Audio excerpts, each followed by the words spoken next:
What is up, Reject Nation? You know we're back here to watch our man, Eric Voss from New Rockstars, break down, give us all the Easter eggs that happened in Loki Episode 1. You know we gotta do it. It's tradition now here.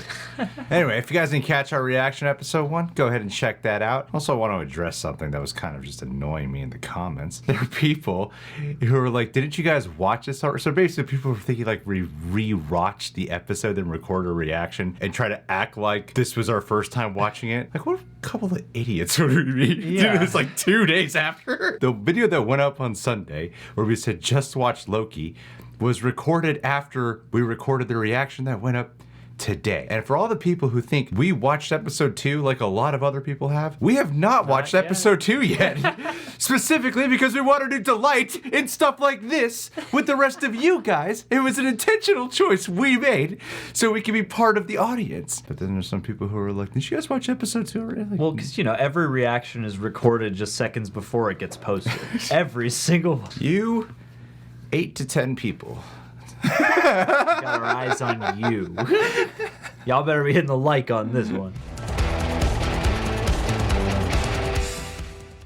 Welcome back to New Rockstars. I'm Eric Voss, and this is a breakdown of Marvel's Loki, Episode 1, in which the God of Mischief learns he's just one Infinity Stone in a big box. From the many MCU callbacks to a cartoon I hope you're all taking notes during, there is so much to unpack, so I'm gonna break this down shot by shot for all the cool details that you might have missed. We open on New York City, 2012, the scene of Loki's escape when we last saw him in Avengers Endgame. Actually, this shot is the same exact establishing shot used in Endgame, but with the portal beam, the Chitauri, and a few explosions removed now that the battle's over. And listen to this 4-note chime the episode opens with.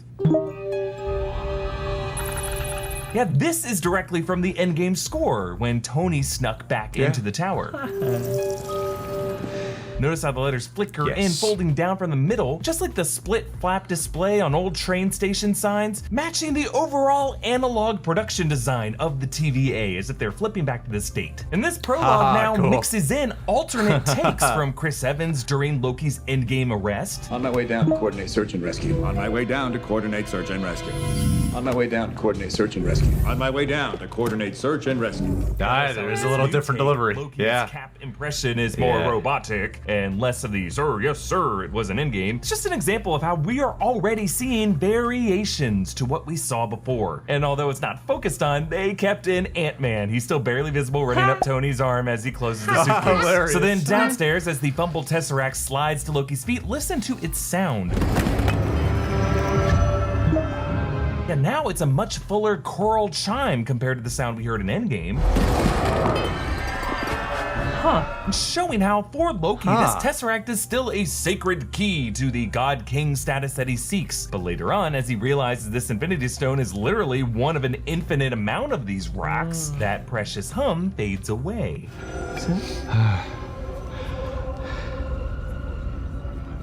But not knowing that yet, Loki zips away with the Space Stone, leaving Thor's voice calling out in the void. Where's Loki? Loki? Audio also taken from Endgame in the background. Yep. Where's Loki? Loki? And this panic tells us that Loki just created a disrupted history, displacing himself from his destined historical path of accompanying Thor back to Asgard as he was supposed to. This is why Loki is a variant in violation of the TVA's sacred timeline. By teleporting with the Space Stone, he didn't go back in time or enter any new reality, but he did warp this history, causing it all to branch off from the sacred timeline. Now, of course, the Avengers also created branch timelines by taking each stone, but when Cap returned those stones, those branches were erased. However, Cap returning the Tesseract in 1970 would not have erased Loki's theft in 2012, leaving him as the one lingering paradox that the TVA is super pissed off about. Okay, but here's a question that now comes up. Aren't the Avengers partly responsible for Loki being able to get away then? Since they were going for the Tesseract, it got kicked away due to the events that they caused and that they did not plan properly. As that wasn't supposed to get kicked into. Like, Loki was just standing there and it got kicked over to him and he walked away with it. Yeah, it's a variable in the linear forward motion of the Avengers timeline, so it seems like something that is happening in the future past, not the past. Yeah, I mean, there are things about that Eric Voss has already been pointing out that I love, especially with sound design being a part of the storytelling in it of itself, like with the hum of the Tesseract. But then these questions do come up that is addressed in the show in a sort of way of like, why is this okay, but this isn't okay? Why am I considered a variant, but what the Avengers did, that's okay? Why can Cap get married to Peggy? Just go back and live in the past. Yeah, there's so much to unpack here. Then the Marvel Studios title turns green with a flash of gold, of course the colors of Loki. Then we find ourselves in Mongolia's Gobi Desert. This cool shot of an insect crawling reflected upside down in a droplet of water, recalling this Loki's recent arrogance. An ant has no quarrel with a boot. Of course, threw back in his face later in that movie. Ant. Boot. And now this pompous god is about to get stomped back down to earth as an insect compared to the might of the TVA. And in this shot, the camera pushes in on Loki's crash landing in the sand, recalling the shot of Iron Man's crash landing in the first Iron Man film. A similar tale of an egomaniac forced to reconcile with his actions, transitioning from a violent villain to just a mischievous hero. Since remember, this is the 2012 era Loki, not the nicer guy that he evolved to be in the later films, though this episode does kind of get him close to it via traumatic home movies. But yes, the TVA, Time Variance Authority. These are the Marvel time cops. They prosecute timeline violators with an army of Minutemen foot soldiers, chronomonitors, and judges. Representing them now is Hunter B-15. Her scanner labels Loki as variant L1130. And notice how the units drop from 5 towards 0, meaning their whole sacred timeline is always just 5 whatever these units are away from branches veering into redline territory, just showing how delicate this timeline really is. The TVA's weapons are these glowing batons, which could be handheld versions of the retroactive cannon that the TVA uses in the comics to erase people from existence, aka retcon. Notice how B-15's glows violet, unlike the others that glow orange. As we see later, orange is a color used to reset violators to their native timeline, so maybe violet is a setting used to stun a violator in amazing slow motion. That is such a great movie. Now moving at 1/16 speed, but feeling all that pain in real time. Yikes, she is forcing Loki to feel all of this pain, but dilate it out 16 times longer than he should. Punishment via time dilation is actually a recurring theme on the show Black Mirror, in which actress Wunmi Masaku, who plays Hunter B-15, previously tortured Wyatt Russell's character in a time-dilated hell. So they end up pruning this timeline with a reset charge. That's how she got the part. Begins orange and then turns purple. Now, previously, purple sorcery has been associated with Agatha Harkness. Before that, Dormammu in the Dark Dimension. And in Doctor Strange, remember, timeline reversal like this was considered a form of dark magic. Loki creator Michael Waldron wrote the latest draft of Doctor Strange in the Multiverse of Madness. And in an interview with MT, he teased that he may have been smart enough to include these links between the two titles. Did you set up anything in Loki episodes that you could cash in later on in Doctor Strange and the Multiverse of Madness, or call back anything in Doctor Strange from Loki? I think that's something you'll have to watch it all and find out. Find out if I was that smart or not. And we'll talk about more of these later. So we arrive at the TVA. We have an interview with him going up as well, and that dude knows how to Feige his way through answers now. He's smooth at that. You can see why Feige's taking such a liking to him. He knows how to answer the questions so well. He keeps you honest, and he elevated the character in every way.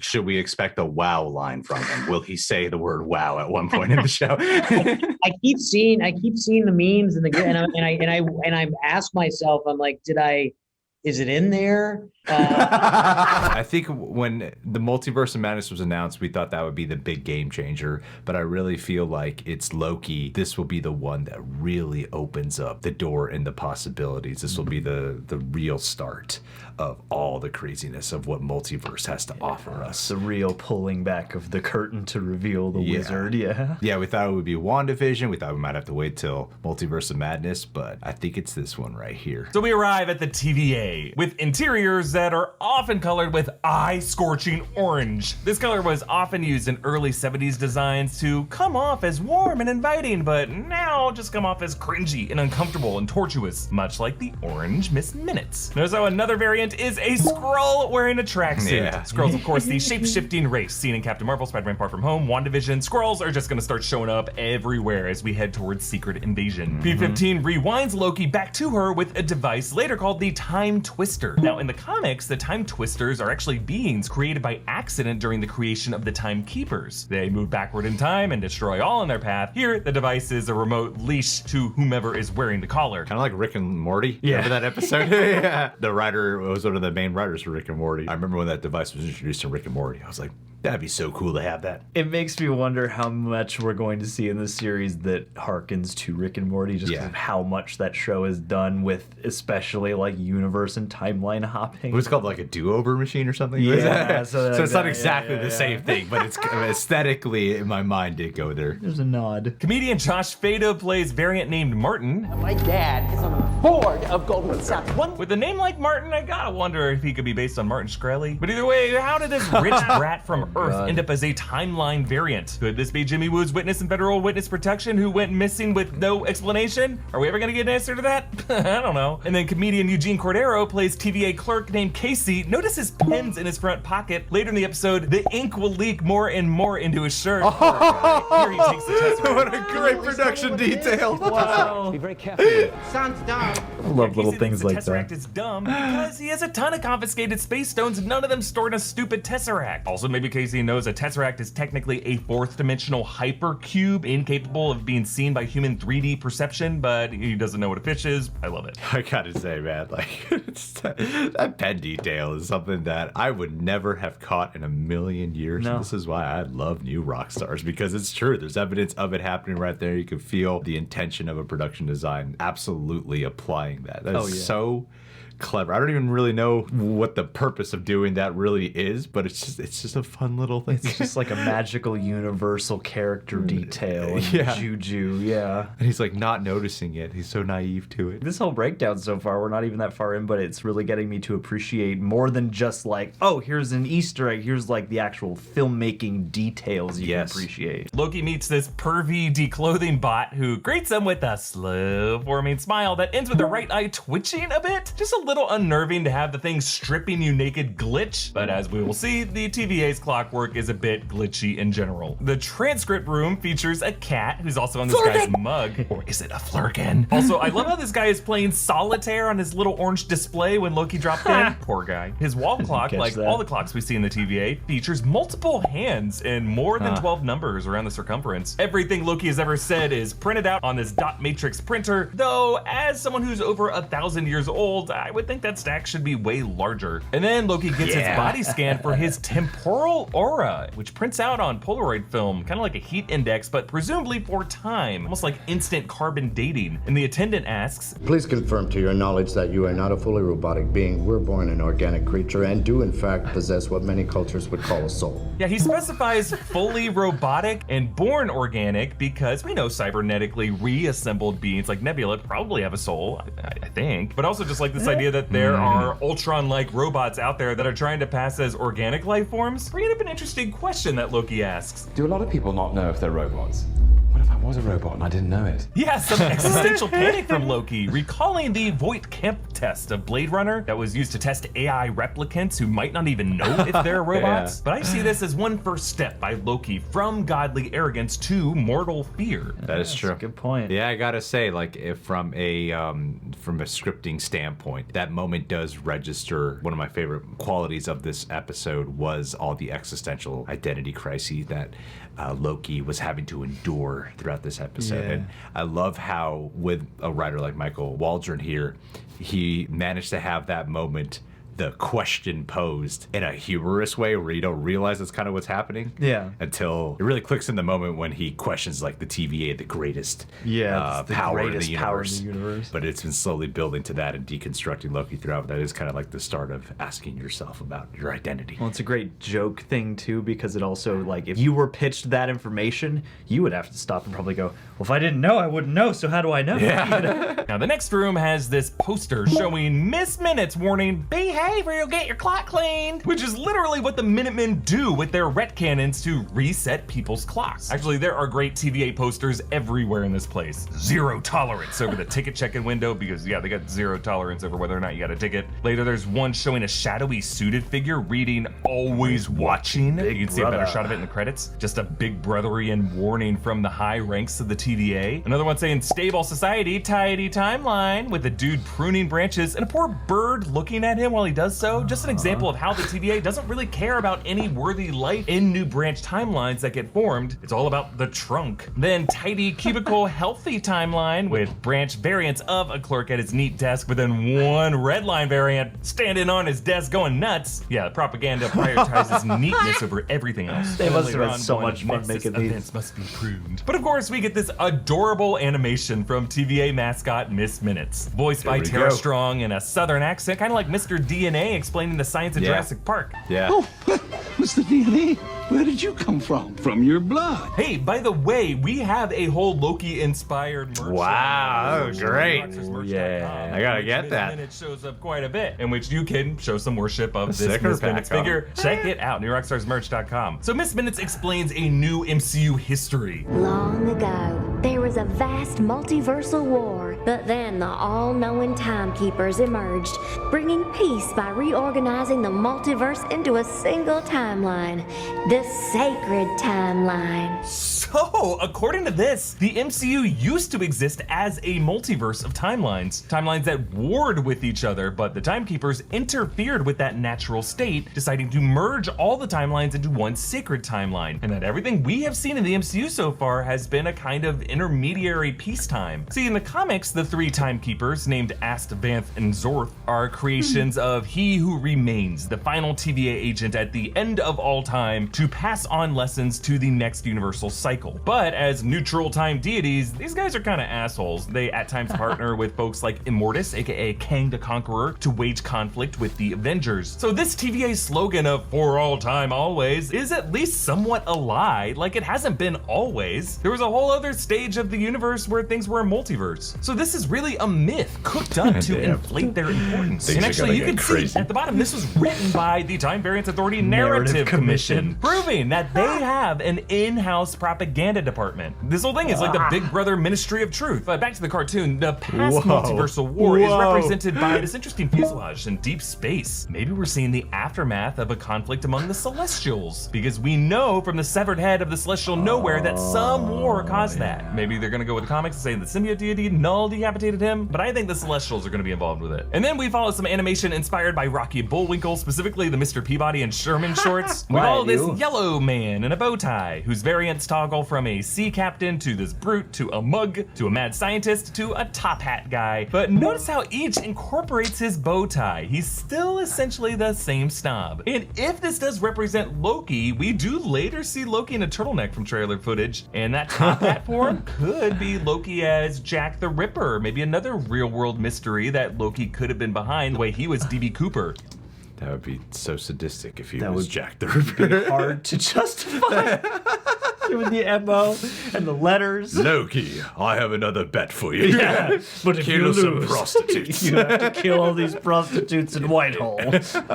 I hope they go for it. Man, that is freaking mind-blowing. I didn't think about it in the context of what he was talking about at all. That it isn't all time, it isn't the beginning. Is that there was a multiverse already, and then the timekeepers, they condensed it all into the one timeline. The one that has to be obeyed. Yeah. So it's like, is this show gonna end with, like, when we're talking about Multiverse of Madness and then the Loki variants causing all this trouble? Is that gonna cause the events of the sacred timeline to branch off into I feel like it's gonna happen with this show. I can see it because I mean they've made in the first episode already importance of the sacred timeline, and that seems like such a fragile MacGuffin. Spider-Man next movie, the multiverse is already breaking around him, and then obviously Doctor Strange. It certainly seems like that level of event, and plus what a bold way to end a show like this. You introduce us to the TVA, it's a magical but also foreboding world, and then by the end, maybe it's left in ruins. You know? And then we also see this yellow man leading some kind of uprising in a battle involving a race that looks a bit like the Kree. Meanwhile, the ships on the right look a lot like the ruins of Titan, Thanos' homeworld that we saw in Infinity War. So maybe this uprising is against the Titan colony of Eternals that Thanos' father Alars established. And then Miss Minutes goes on. Stepping off your path created a Nexus event, which left unchecked could branch off into madness, leading to another multiversal war. Nexus events, reminding us how WandaVision defined the Scarlet Witch as a Nexus being, a character from the Marvel Comics with the ability to rewrite reality, serving as a linchpin, bridging their reality with others. And by saying branch off into madness, leading to another multiversal war, yeah, I think it's a strong sign that the sacred timeline here could be doomed to unravel, leading to a repeat of the historical cycle in Doctor Strange in the Multiverse of Madness, in which Wanda's search for her children via the Darkhold could cause another spark between realities. And Miss Minutes ends with, just make sure you have your ticket and you'll be seen by the next available attendant. Yeah, notice how Miss Minutes is an extreme close-up here. Just a very stern warning signaling just how seriously they take tickets. And Martin says, Were you raising your voice with me, Buckethead? Yeah, I love that they kept in Fatum's little stammer on the word raising, and Martin gets horrifically reset, and Loki shows his ticket like all the passengers in Indiana Jones and the Last Crusade. Now, the Loki title letters flicker in with a white glow on this black background, and at one point, the O has little horns like Loki's neato. leading us to Neato. Aix-en-Provence, France, 1549. TVA agent Mobius Owen Wilson is based on Mobius in Mobius in the comics. We also heard the word Mobius back in Endgame when Tony Stark figured out time travel. In the shape of a Mobius strip,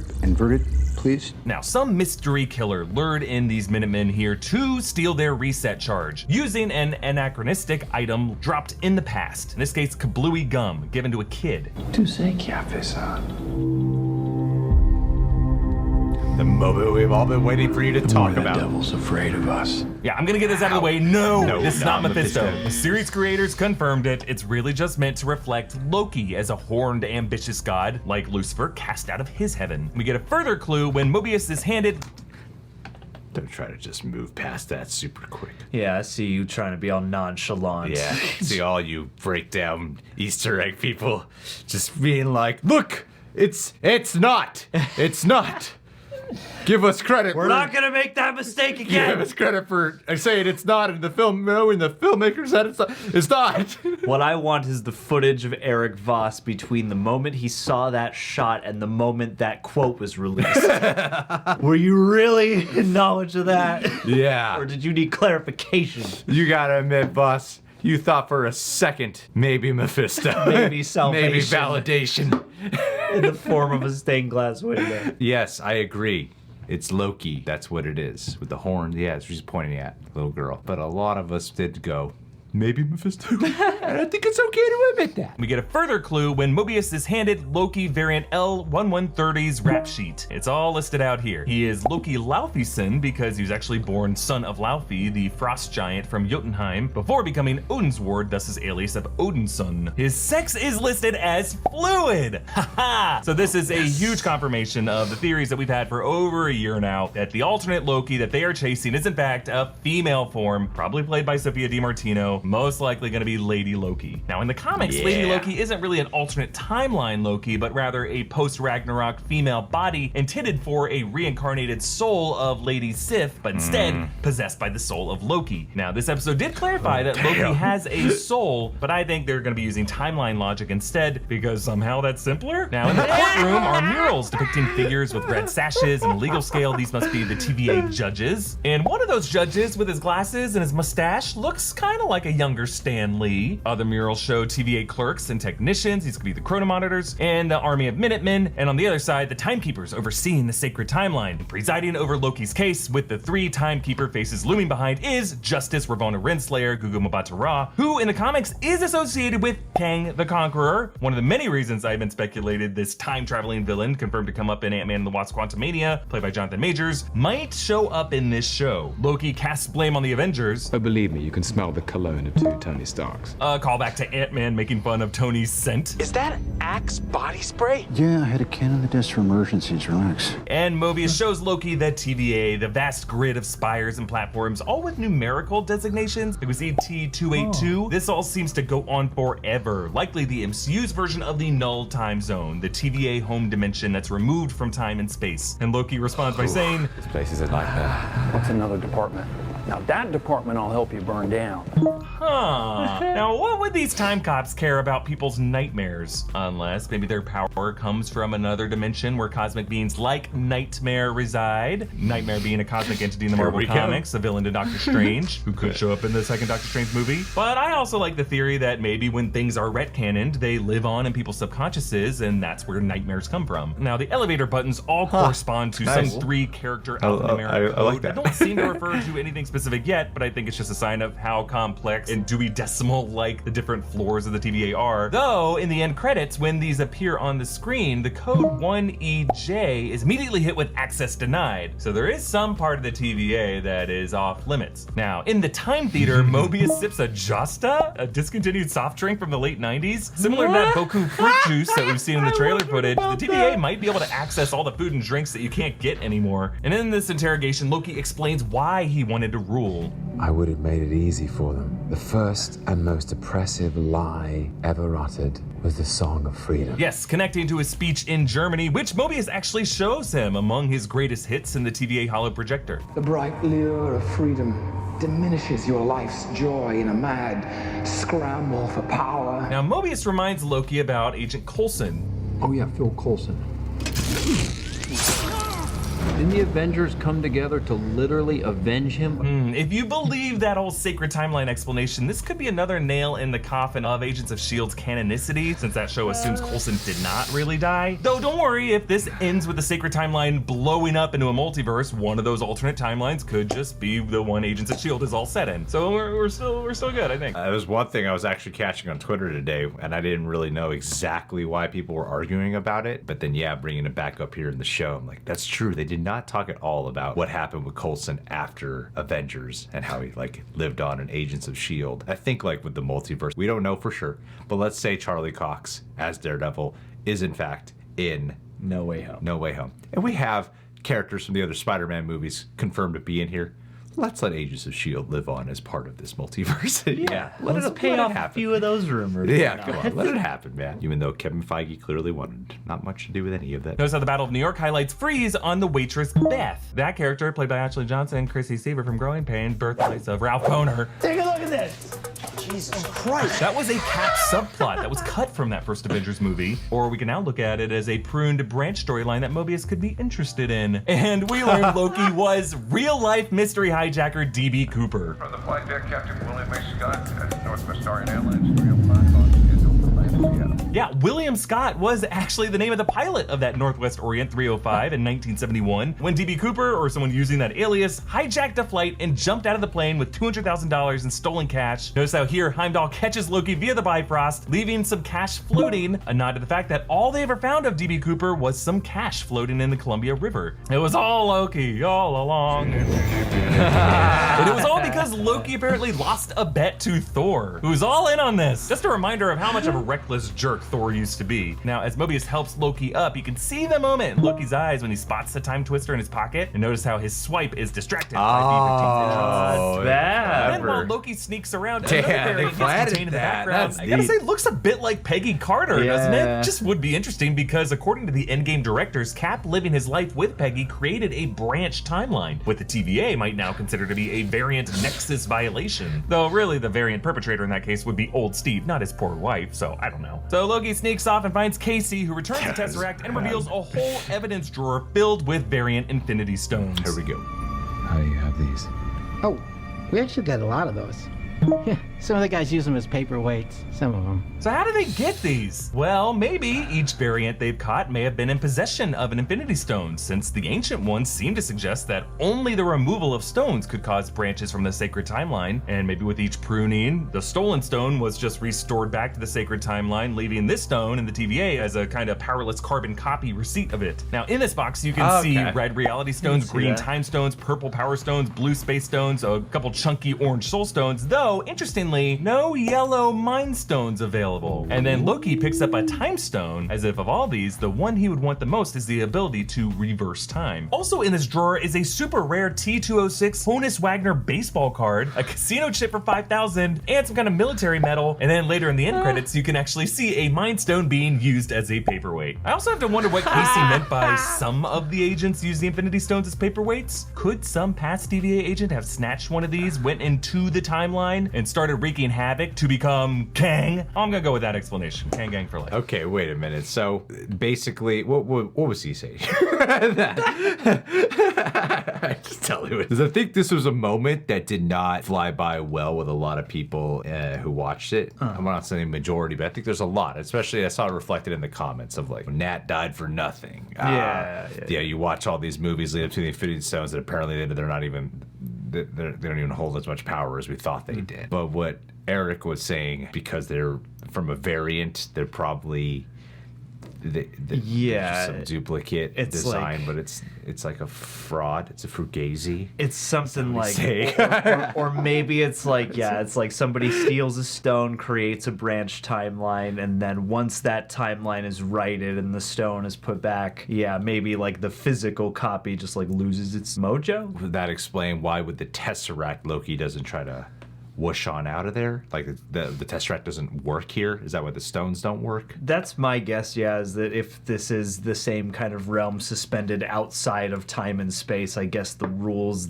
it's like if the stones create the faculties of the known universe and all of those, things coming together in a place that exists completely beyond all that, I can't imagine, I guess, that the stones would be of much consequence here, but they are clearly to the sacred timeline. So I think, it's got to have something to do with the fact that it's outside the timeline. Yeah, so it's not that it's undercutting the power of the stones. Yeah, because in reality, where all of us live, they are still quite powerful and key to maintaining what we understand as reality, if I'm understanding this properly. It's been a while since I've been like, really use your brain power to keep up with the boss today. This one you got to engage with as well. You're not just going to feed it to us. B-15 finds Loki, tries to reset him, but instead erases Casey's evidence cart, showing that in addition to the variants, people and things in the TVA can be retconned to somewhere. Loki scrubs back through Frigga's death with this interesting music playing. This amazing, mournful violin melody was composed by the Loki composer, Natalie Holt, who is clearly very talented, though I gotta mention this because it's amazing. She used to work as a backup musician on Britain's Got Talent, and she freaking egged Simon Cowell for ruining the music industry. A freaking badass. What? Loki also mourns Odin. I love you, my sons. Yeah, focusing on one of my favorite details from Thor Ragnarok, Tom Hiddleston's reaction to Odin finally considering Loki a son. And finally, Loki arrives at his death.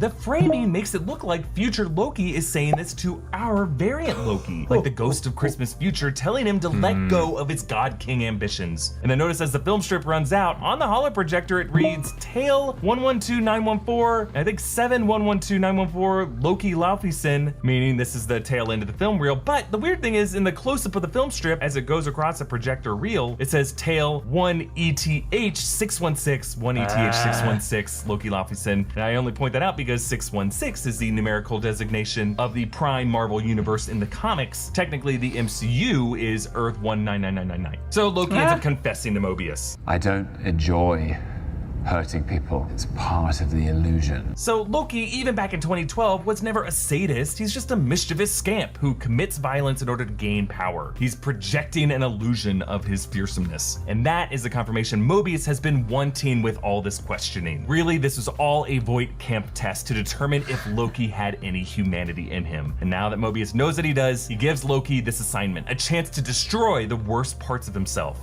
The variant we're hunting is you.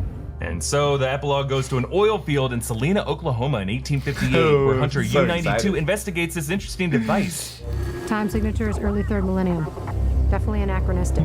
Early third millennium would be now, I guess? You think first millennium is 0 to year 1000, second millennium is 1000 to 2000, so early third millennium would be sometime between 2000 and 2300, I guess? Either way, it is a sign that we are looking at some villain with access to future technology. And here is our hooded villain, our evil Loki variant, burning them all in hellfire, as that stained glass demon foretold. Actually, in that art, there is a moon, which to me recalls the trailer footage of Sophia DiMartino's character in the shadow of a collapsing moon. Who is she exactly? We will find out. Now, the end credit sequence is filled with cool visual details, so many that I actually have to break it down in a separate video coming tomorrow. But a few things I gotta note here. Among some math pinned to an office wall is an equation whose name is partially obscured, but it looks like Schrodinger's equation. I'm not certain if this is actually Schrodinger's equation. Quantum physics nerds, forgive me if it isn't. He was one of the early theoretical physicists who really pioneered quantum mechanics that Loki's branch timeline logic is really based on. Schrodinger, of course, famous for his Schrodinger cat thought experiment, in which an unobserved cat is both alive and dead simultaneously, essentially saying we all kind of exist in separate realities. There's an apocalyptic event report describing the events of the DB Cooper hijacking from Seattle 1971. Just interesting that the TVA categorizes that as an apocalyptic event. Just making me think that they might consider it on par with events like the destruction of Pompeii, which we also will see in this series. There's also a variant diagram showing 5 different variants. There's one with a circle head, and then the other heads shaped as a square, a triangle, pentagon, hexagon, and then an X, just like the number of variants we saw the yellow cartoon guy have. And then the credit visuals end with the faces of the timekeepers of the courtroom punching in specifically on the center one before cutting to black, which I have said before does look a bit like the face of Jonathan Majors, who's gonna play Kang. And interesting that Kang's lover Ravonna Renslayer was framed directly in that figure's lips. And lastly, if you stick around all the way to the end of the credits, you can hear the voice of who? Miss Minutes coming back. Thanks for visiting the TVA. Don't hesitate to let us know how we're doing. And after this great first episode, I think you guys are doing great. Another reminder to support this channel by checking out our great Loki-inspired merch options at newrockstarsmerch.com. Follow me on Instagram and Twitter at EABoss. Follow New Rockstars. Subscribe to New Rockstars for breakdowns of everything Loki. Thanks for watching. Bye.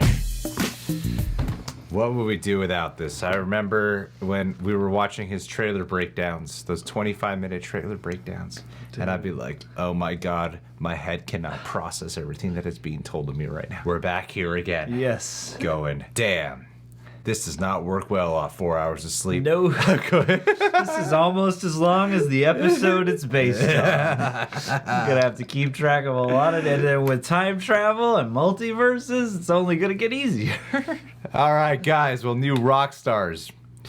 You guys really are the rock stars. Wow. Wow. You said this was coming out this afternoon or later on today. Came out around close to 6 p.m. our time, much later than when you normally upload. And then after seeing this epic breakdown, I totally get why. That was incredibly put together.